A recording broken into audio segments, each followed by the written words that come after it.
ಕನ್ನಡದ ಕೆಲವು ಪ್ರಮುಖ ನಟರು ಮತ್ತು ನಿರ್ಮಾಪಕರ ಮನೆ ಮೇಲೆ ಆದಾಯ ತೆರಿಗೆ ಇಲಾಖೆಯ ಅಧಿಕಾರಿಗಳು ದಾಳಿ ನಡೆಸಿ ಲೆಕ್ಕಪತ್ರ ಪರಿಶೀಲನೆ ನಡೆಸಿರುವುದು ರಾಜಕೀಯ ತಿರುವನ್ನ ಪಡೆದುಕೊಂಡಿದೆ. ಕೆಲವು ವ್ಯಕ್ತಿಗಳನ್ನ ಉದ್ದೇಶಪೂರ್ವಕವಾಗಿಯೇ ಗುರಿಯಾಗಿರಿಸಿಕೊಂಡು ದಾಳಿಯನ್ನ ನಡೆಸಲಾಗಿದೆ.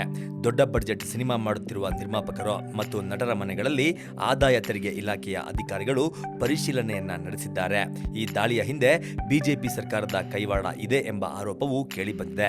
ಆದರೆ ಮುಖ್ಯಮಂತ್ರಿ ಎಚ್.ಡಿ. ಕುಮಾರಸ್ವಾಮಿ ಈ ದಾಳಿಯನ್ನ ಸಮರ್ಥಿಸಿಕೊಂಡಿದ್ದಾರೆ. ಸಿನಿಮಾ ನಟರ ಮೇಲಿನ ಐಟಿ ದಾಳಿ ಕೇಂದ್ರದ ತೆರಿಗೆ ಇಲಾಖೆಯ ನಿರ್ಧಾರ, ಅದರಲ್ಲಿ ಯಾವುದೇ ವಿಶೇಷತೆ ಇಲ್ಲ ಎಂದಿದ್ದಾರೆ.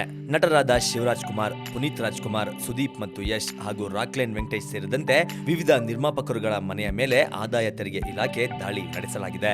ತೆರಿಗೆ ವಂಚನೆ ಮತ್ತು ತೆರಿಗೆ ಪಾವತಿಯ ಮೇಲೆ ಅನುಮಾನ ಮೂಡಿದರೆ ದಾಳಿಯನ್ನ ನಡೆಸಲಾಗುತ್ತದೆ. ಎಲ್ಲಾ ವಿವರ ಕಲೆ ಹಾಕಿದ ಬಳಿಕವಷ್ಟೇ ಅವರು ದಾಳಿಗೆ ಮುಂದಾಗುತ್ತಾರೆ. ಆದಾಯ ತೆರಿಗೆ ದಾಳಿ ನಡೆಸುವುದು ಕೇಂದ್ರದ ಇಲಾಖೆಯ ನಿರ್ಧಾರವಷ್ಟೇ ಎಂದು ಕುಮಾರಸ್ವಾಮಿ ಅವರು ಹೇಳಿದ್ದಾರೆ. ದಾಳಿ ನಡೆಸಿರುವುದರ ಉದ್ದೇಶ ನನಗೆ ತಿಳಿದಿಲ್ಲ. ಅವರು ತೆರಿಗೆ ಕಟ್ಟದೆ ಇರುವ ಕಾರಣಕ್ಕೆ ದಾಳಿ ನಡೆಸಿದ್ದರೆ ಅದು ಸರಿ. ಬೇರೆ ಯಾವುದಾದರೂ ಉದ್ದೇಶದಿಂದ ನಡೆದಿದ್ದರೆ ಅದು ತಪ್ಪಾಗುತ್ತದೆ. ಯಾರ ಸೂಚನೆಯ ಮೇರೆಗೆ ದಾಳಿಯನ್ನ ನಡೆಸಲಾಗಿದೆ ಎನ್ನುವುದು ನನಗೆ ಗೊತ್ತಿಲ್ಲ. ಹಿಂದಿನಿಂದಲೂ ನಾವು ಇದನ್ನ ಹೇಳಿಕೊಂಡು ಬಂದಿದ್ದೇವೆ. ಕಾಂಗ್ರೆಸ್ ಮತ್ತು ಅದರ ಬೆಂಬಲಿಗರನ್ನ ಗುರಿಯಾಗಿರಿಸಿಕೊಂಡು ದಾಳಿಯನ್ನ ನಡೆಸಲಾಗುತ್ತಿದೆ. ಈ ದಾಳಿಗಳು ಕಾನೂನಾತ್ಮಕವಾಗಿ ನಡೆದರೆ ತಪ್ಪಿಲ್ಲ, ಆದರೆ ಒಂದು ವರ್ಗಕ್ಕೆ ಸೀಮಿತವಾಗಬಾರದು ಎಂದು ಉಪಮುಖ್ಯಮಂತ್ರಿ ಡಾಕ್ಟರ್ ಜಿ. ಪರಮೇಶ್ವರ್ ಹೇಳಿದ್ದಾರೆ. ತೆರಿಗೆ ಪಾವತಿಯಲ್ಲಿ ವ್ಯತ್ಯಾಸವಿದ್ದರೆ ಸಂಬಂಧಿತ ಲೆಕ್ಕಪತ್ರಗಳ ಪರಿಶೀಲನೆ ನಡೆಸುವ ಅಧಿಕಾರ ಐಟಿ ಇಲಾಖೆಗೆ ಇದೆ. ಅದನ್ನ ಗೌರವಿಸೋಣ ಎಂದು ಮಾಜಿ ಮುಖ್ಯಮಂತ್ರಿ ಸಿದ್ದರಾಮಯ್ಯ ಅವರು ಹೇಳಿದ್ದಾರೆ.